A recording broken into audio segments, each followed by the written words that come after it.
Halo, apa suara saya terdengar? Terdengar kok.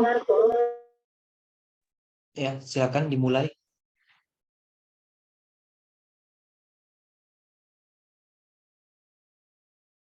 Oke kok.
Ini Silakan.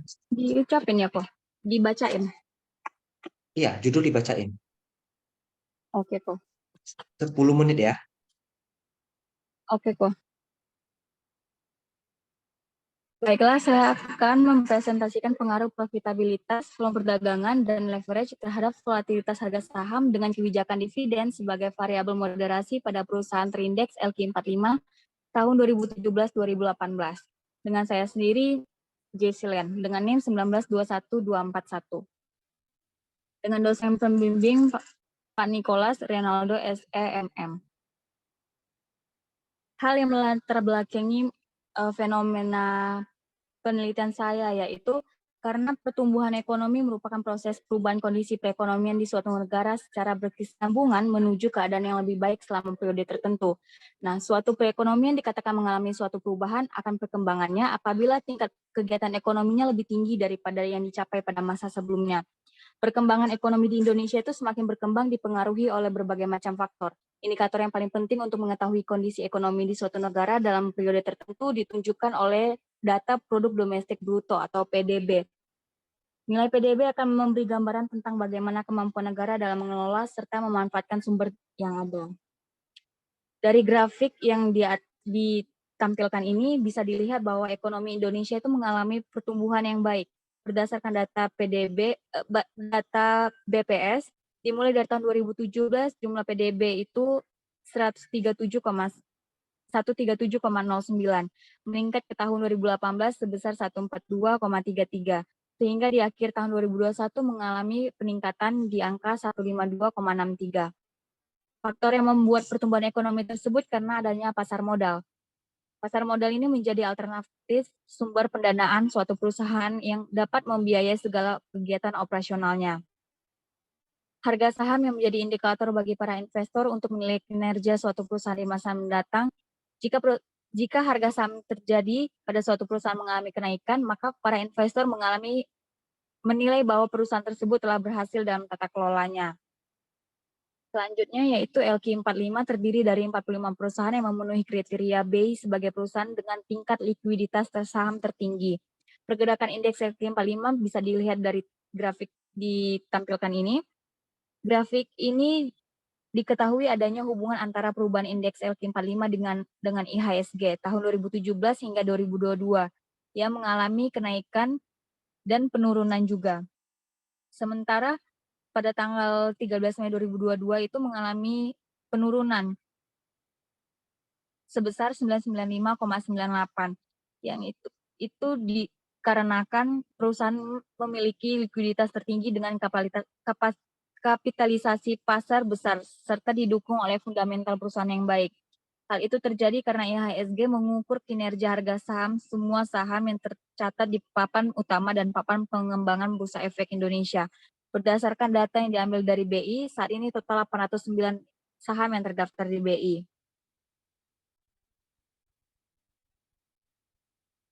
Selanjutnya itu grafik indeks LQ45 berdasarkan grafik tersebut terlihat di mana indeks LQ45 ini mengalami fluktuasi selama periode Agustus 2017 hingga 2022 yang terjadi karena akibat COVID yang terjadi di tahun 2020 ini mengalami penurunan yang cukup ekstrim. Bisa kita lihat di grafik ini. Penyebaran COVID ini mengakibatkan volatilitas ini mengalami kenaikan atau penurunan yang cukup ekstrim. Lalu selanjutnya yaitu teori variabel. Yang pertama itu profitabilitas. Profitabilitas adalah kemampuan suatu perusahaan dalam menghasilkan laba selama periode tertentu pada tingkat penjualan, aset, dan modal saham tertentu. Yang kedua itu kebijakan dividen adalah keputusan apakah laba yang diperoleh perusahaan akan dibagikan kepada pemegang saham sebagai dividen ataupun akan ditahan dalam bentuk laba yang ditahan guna pembiayaan investasi di masa yang datang. Selanjutnya itu volume perdagangan saham dapat dijadikan indikator dalam melihat kondisi suatu bursa. Semakin besar volume perdagangan, maka semakin banyak investor yang tertarik pada saham tersebut. Artinya semakin banyak pula lembar saham yang ditransaksikan. Yang terakhir itu leverage. Leverage itu merupakan salah satu informasi yang dapat menjadi bahan pertimbangan seorang investor dalam berinvestasi. Leverage ini alat ukur seberapa besar perusahaan tergantung pada kreditur dalam membiayai aset perusahaan.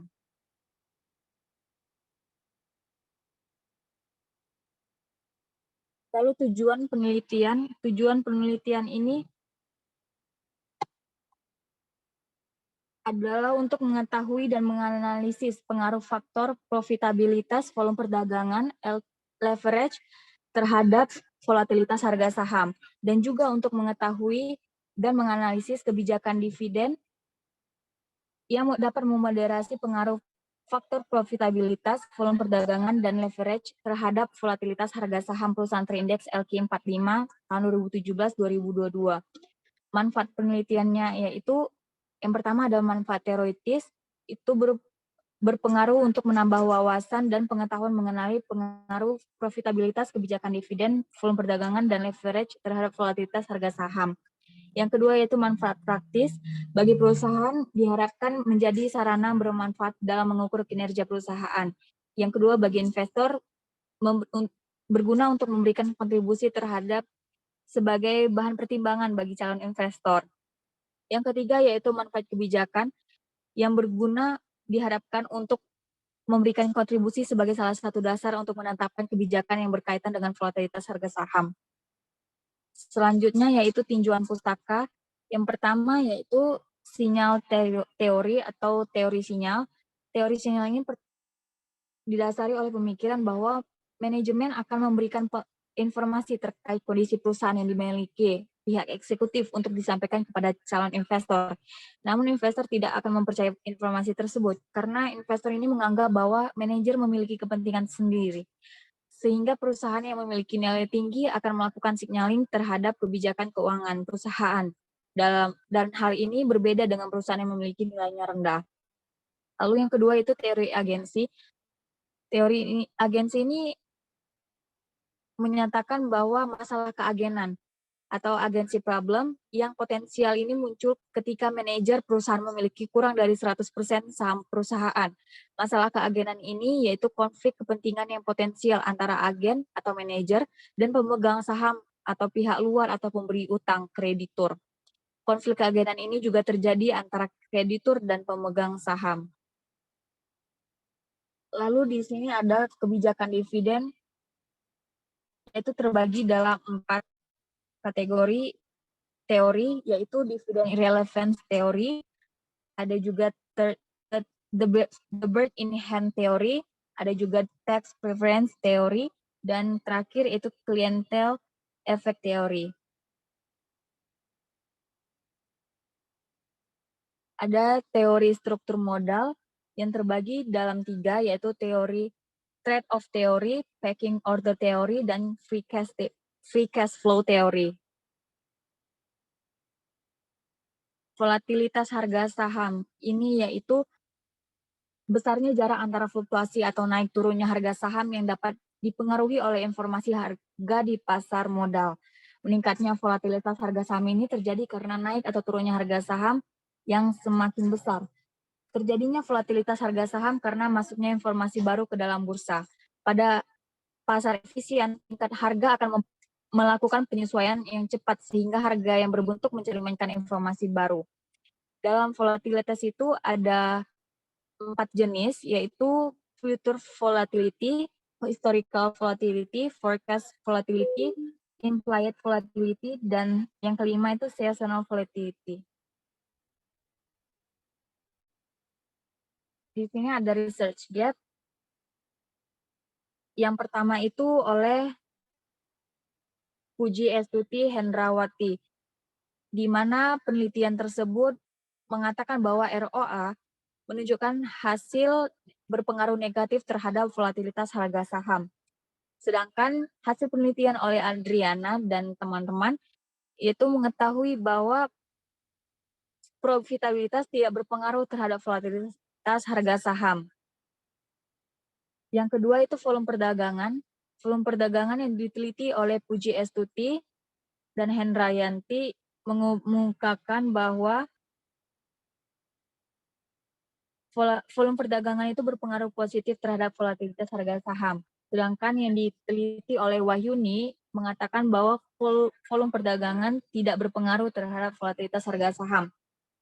Leverage yang dilakukan penelitian oleh Priyana dan Ketut itu melakukan penelitian bahwa hasilnya menunjukkan leverage berpengaruh positif terhadap volatilitas harga saham, sedangkan penelitian yang dilakukan oleh Dewi dan Paramita menunjukkan hasil penelitian berpengaruh negatif terhadap volatilitas harga saham. Yang terakhir, kebijakan dividen, di mana Selviana dan Bajra melakukan penelitian bahwa kebijakan dividen itu berpengaruh positif terhadap volatilitas harga saham, sedangkan Pramuji mengemukakan bahwa kebijakan dividen berpengaruh negatif terhadap volatilitas harga saham. Selanjutnya, apa yang membedakan penelitian saya dengan penelitian sebelumnya, yaitu di penelitian saya itu menjadikan kebijakan dividen itu sebagai variabel moderasi. Karena kebijakan dividen ini selalu menjadi pusat perhatian banyak pihak, baik itu investor, kreditor, dan pihak lain yang berkepentingan. Karena dividen ini mempunyai informasi yang syarat akan prospek perusahaan untuk kedepannya dan penting bagi investor. Selain itu juga penggunaan kebijakan dividen ini sebagai pemoderasi karena kebijakan dividen juga merupakan faktor yang dapat memotivasi manajemen untuk meningkatkan nilai perusahaannya. Selanjutnya yaitu pengaruh antar variabel dan hipotesis. Yang pertama itu pengaruh profitabilitas terhadap volatilitas harga saham. Profitabilitas yang tinggi ini mencerminkan kemampuan perusahaan dalam menghasilkan keuntungan yang tinggi bagi pemegang saham. Semakin besar keuntungan yang diperoleh, maka semakin besar pula kemampuan perusahaan untuk membayarkan dividennya. Hal ini berdampak pada harga saham. Hipotesis yang pertama yaitu profitabilitas berpengaruh negatif terhadap volatilitas harga saham. Yang kedua yaitu volume perdagangan terhadap volatilitas harga saham. Pengaruh volume perdagangan ini mempunyai hubungan positif dengan volatilitas harga saham karena disebabkan oleh apabila tidak ada informasi mengenai saham, maka investor ini lebih cenderung untuk tetap memegang saham mereka. Sehingga volume perdagangan ini menurun karena tidak ada banyak saham yang terjual. Maka hal tersebut akan mengakibatkan volatilitasnya pun rendah. Begitu pula sebaliknya, apabila investor menerima informasi yang banyak mengenai suatu saham, maka investor akan banyak juga menjual saham mereka. Hal ini akan berakibat meningkatnya volume perdagangan. Maka jika volume perdagangan tersebut naik, maka volatilitasnya juga naik. Hipotesis yang kedua yaitu volume perdagangan berpengaruh positif terhadap harga saham. Yang ketiga yaitu leverage berpengaruh negatif terhadap volatilitas harga saham. Karena perusahaan yang mempunyai tingkat leverage ini yang tinggi berarti sangat bergantung pada pinjaman luar untuk membiayai asetnya. Sedangkan perusahaan yang mempunyai leverage rendah lebih banyak membiayai asetnya dengan modal sendiri. Jadi dapat dikatakan bahwa tingkat leverage perusahaan menggambarkan resiko keuangan mereka. Jika leverage tinggi, maka akan menyebabkan volatilitas meningkat, yang akan menempatkan suatu perusahaan pada resiko yang lebih tinggi. Dan perusahaan dengan leverage terlalu banyak akan menghadapi risiko terkena biaya financial distress. Yang keempat yaitu kebijakan dividen berpengaruh positif terhadap volatilitas harga saham. Karena keputusan apakah laba yang diperoleh perusahaan akan dibagikan kepada pemegang saham ini sebagai dividen atau ditahan itu guna pembiayaan investasi di masa datang. Lalu yang kelima yaitu kebijakan dividen memperlemah pengaruh negatif profitabilitas terhadap volatilitas harga saham. Jika dividen yang dibagikan perusahaan semakin kecil, harga saham yang ada di perusahaan tersebut akan semakin rendah, dan sebaliknya. Perusahaan yang menghasilkan keuntungan atau profit yang rendah secara umum akan membagikan dividen lebih sedikit kepada para pemegang saham. Itu mendukung profitabilitas yang rendah serta kebijakan dividen yang tidak optimal tidak mampu mencerminkan prospek perusahaan yang bagus, sehingga ini dianggap sebagai sinyal baik bagi pemegang saham yang dapat menaikkan harga saham. Lalu hipotesis yang keenam yaitu kebijakan dividen memperkuat pengaruh positif volume perdagangan terhadap volatilitas harga saham. Karena secara teoritis volume perdagangan ini suatu saham berkaitan dengan volatilitas harga saham. Jika pembagian dividen kepada para investor tinggi, maka akan meningkatkan minat investor terhadap melakukan investasi perdagangan saham, yang akan membuat pengaruh kenaikan volatilitas harga saham. Yang hipotesis yang ketujuh yaitu kebijakan dividen memperlemah pengaruh negatif leverage terhadap volatilitas harga saham. Dikarenakan jika semakin tinggi rasio leverage, maka cenderung menyebabkan penurunnya harga saham. Penurunan harga saham ini akan berpengaruh terhadap minat investor yang akan melakukan investasi, sehingga menurunkan volatilitas harga saham. Namun jika perusahaan tidak mengurangi kemampuannya dalam membagikan dividen, maka itu tidak akan berdampak pada volatilitas harga saham. Para investor akan tetap tertarik untuk membeli sahamnya. Di sini ada kerangka pemikiran. Dapat diketahui profitabilitas atau X1 itu berpengaruh negatif terhadap volatilitas harga saham, leverage berpengaruh positif terhadap volatilitas harga saham, dan volume perdagangan terhadap volatilitas harga saham, dan kebijakan dividen sebagai variabel moderasinya. Metode penelitiannya yaitu penelitian ini dilakukan pada perusahaan terindeks LQ45 di Bursa Efek Indonesia untuk periode penelitian antara tahun 2017 sampai tahun 2021. Waktu penelitian dilaksanakan dari bulan September sampai selesai. Kemudian populasi merupakan sampel dari seluruh subjek yang diteliti oleh seorang peneliti. Populasi pada penelitian ini dilakukan pada perusahaan yang terindeks dalam indeks LQ45 periode 2017 sampai 2022 sebanyak 45 perusahaan. Sampel yaitu bagian dari jumlah dari karakteristik yang dimiliki oleh populasi yang diteliti oleh seorang peneliti. Pengukuran sampel yang ada pada penelitian ini dibagi menjadi 3 yang memenuhi kriterianya, yaitu yang pertama perusahaan terindeks di indeks LQ45 selama 5 tahun berturut-turut antara 2017 hingga 2022, yaitu sebanyak 45 perusahaan. Dan yang kedua yaitu perusahaan terindeks di indeks LQ45 yang IPO sebelum tahun 2016 sebanyak 2 perusahaan. Yang terakhir yaitu perusahaan terindeks LQ45 yang memiliki laporan keuangan yang lengkap, yaitu 0 perusahaan. Jadi total seluruh sampel perusahaan yaitu 43 perusahaan yang menjadi sampel penelitian di penelitian saya. Lalu sumber data jenis data yang dilakukan dalam penelitian ini adalah data kuantitatif yang dapat diperoleh atau dianalisis menggunakan teknik perhitungan statistika.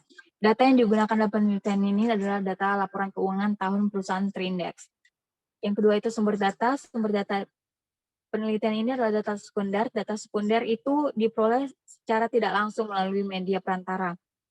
Yang penelitian ini dilakukan dari media yaitu IDX dan Yahoo Finance.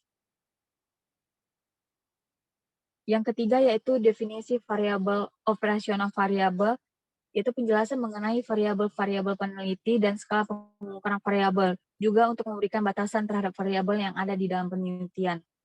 Yang keempat yaitu teknik pengumpulan data.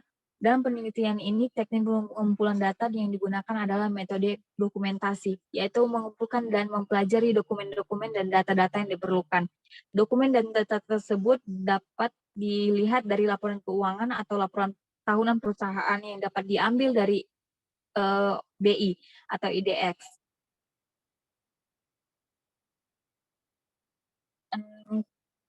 Ini adalah teknik analisis data yang saya gunakan. Yang pertama yaitu teknik statistik deskriptif, yaitu menganalisis data dengan mendeskripsikan atau menggambarkan data yang dikumpulkan tanpa membuat kesimpulan yang berlaku untuk umum atau generalisasi disebut statistik deskriptif.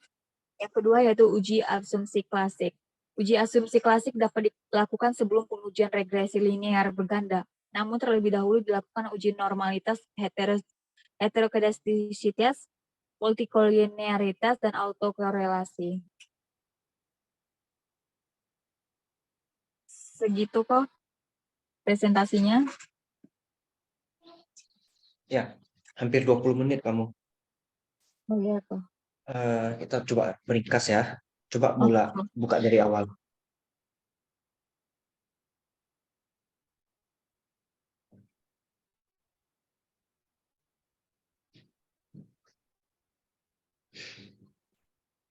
ini kok. Turun.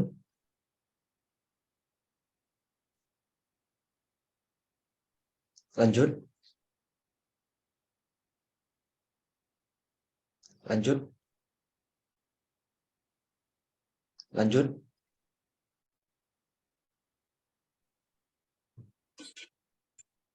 Nah, di sini tadi cukup lama. Saya rasa ini nggak usah dijelasin. Berarti teori variabelnya nggak perlu saya jelasin satu-satu ya kok? Dulu. Lanjut.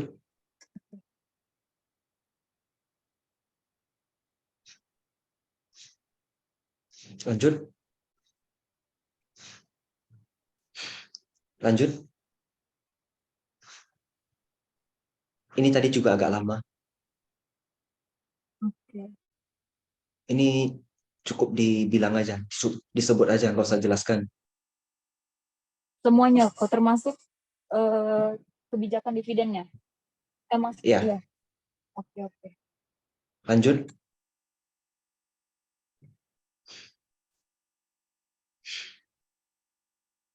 Ya, ini juga disebut aja ya. Oke kok. Lanjut.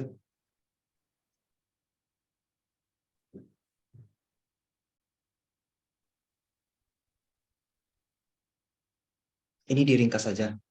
Lanjut. Ini disebut, ditampilkan aja, lalu disebut setiap variabel ada result gap-nya. Nggak usah Oke. disebut satu-satu. Lanjut.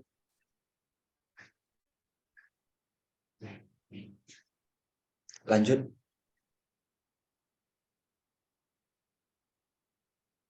Ini cukup disebut aja, nggak perlu dijelasin satu-satu. Tadi Oke kan kok. kamu jelasin argumennya dulu kan, itu terlalu Iya. panjang. Oke kok. Lanjut. Hipotesis kamu gabung aja dengan kerangka. Jadi cukup melalui kerangka pemikiran ini. Oke, berarti saya pas nampilin kerangkanya saya langsung sebut aja gitu kok. Ya, sebut hipotesisnya termasuk yang moderasi itu memperkuat atau memperlemah ya. Oke kok. Lanjut.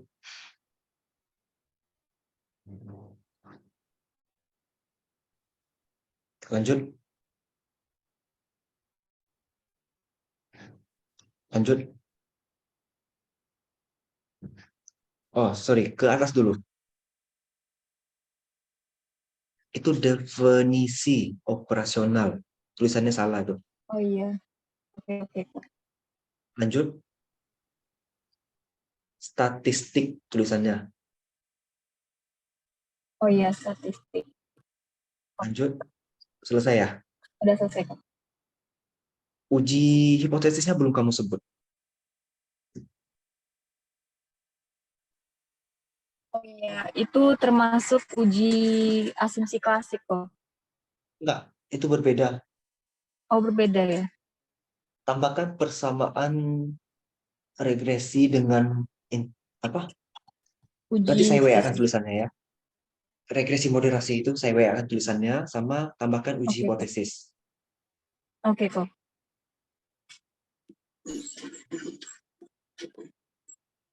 Ada yang mau ditanyakan dulu?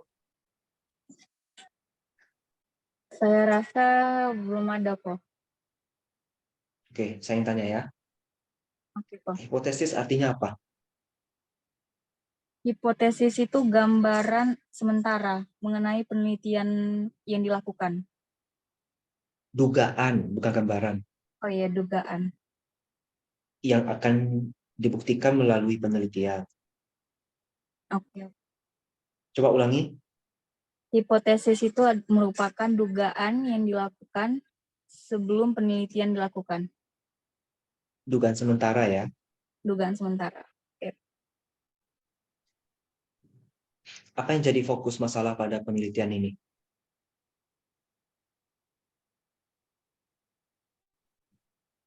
Yang menjadi fokus penelitian ini, Fenomena oke. Karena pada tahun 2020 grafik volatilitas harga sahamnya ini mengalami penurunan yang cukup ekstrim yang diakibatkan oleh COVID-19 dan mengalami peningkatan yang perlahan hingga tahun 2020. Perlahan tersebut yang dimaksud dalam kata membaik volatilitasnya.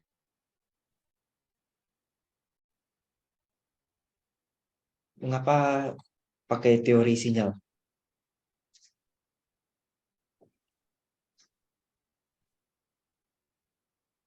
Gimana kok, sorry kok? Coba lihat teori yang tadi ada dua agensi sama sinyal ya.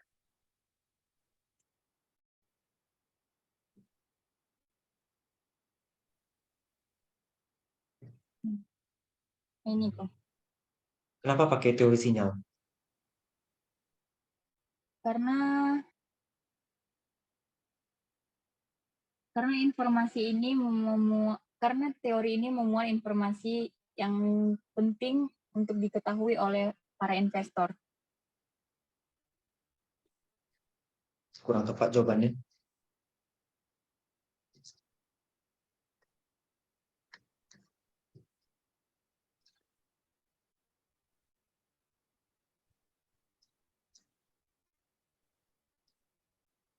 Ada kan saya tulis di bab 2 kamu. Kaitan teori ini dengan variabel apa gitu. Kan ada di bab 2. Coba lihat dulu. Oke, kok bentar. Oh iya, kaitan teori sinyal dengan variabel kebijakan dividen, volume perdagangan, dan volatilitas harga saham adalah ketika perusahaan mengumumkan pembagian dividen, akan terjadi gejolak dari investor jangka pendek. Mereka yang disebut sebagai trader ini akan melakukan pembelian saham secara masif untuk mendapatkan jatah pembagian dividen dan akan menjualnya kembali setelah tanggal cum-date. Ini akan menyebabkan volume perdagangan yang akan tinggi dan volatilitas harga saham yang meningkat tajam sebelum cum-date serta menuju tajam setelah cum-date. Pertumbuhan aset yang positif merupakan sinyal positif kepada para investor untuk menanamkan sahamnya pada sebuah perusahaan. Itu kok. Ya, kalau bisa jangan baca. Kalau bisa udah dipahami. Iya, Kak. Nanti saya hafal kok.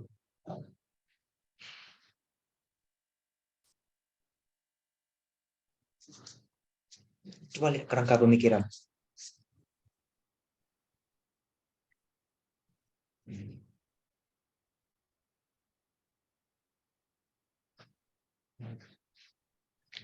Kenapa kenapa volume perdagangan berpengaruh negatif ke volatilitas? Itu pengaruh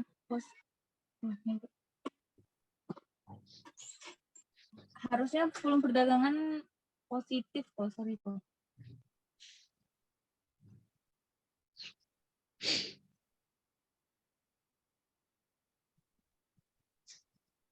Harusnya positif kok, sorry kok.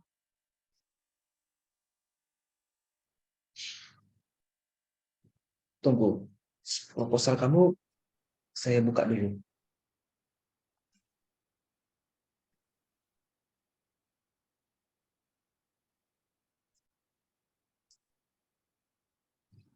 Kamu tulisnya negatif loh.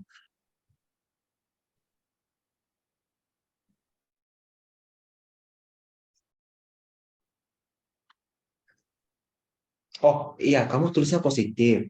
Tapi volume perdagangan sebagai X2. Leverage-nya yang X3. Yang kebalik kok. Ya, ya, perbaiki itu semua berarti. Oke Di kok. kerangkanya. Berarti yang H5, H6, H7-nya tuh perhatikan lagi. Iya kok.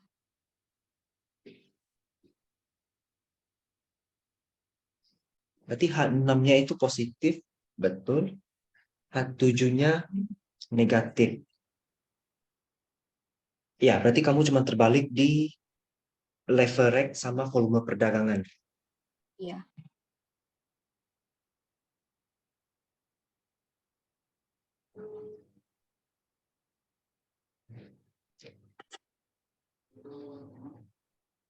Kenapa harus pakai variabel moderasi?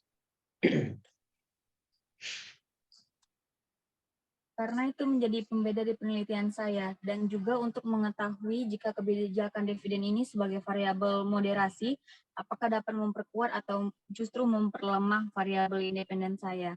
Karena kebijakan dividen ini menjadi center of attention atau pusat perhatian oleh investor, kreditor, dan pihak lain yang berkepentingan.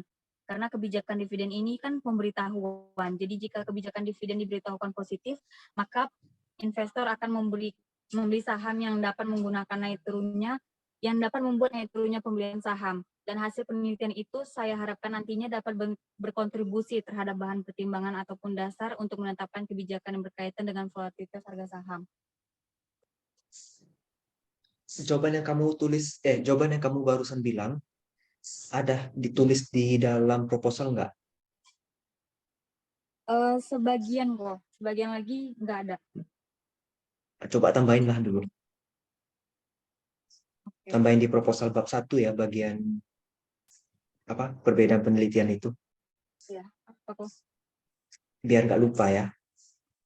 Oke kok.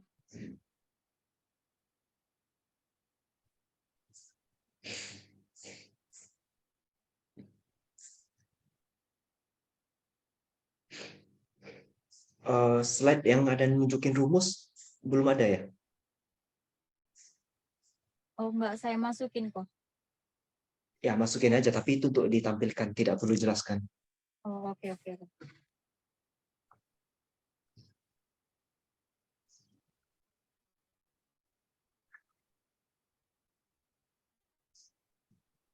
Ada yang mau ditanyakan sebelum kita akhiri?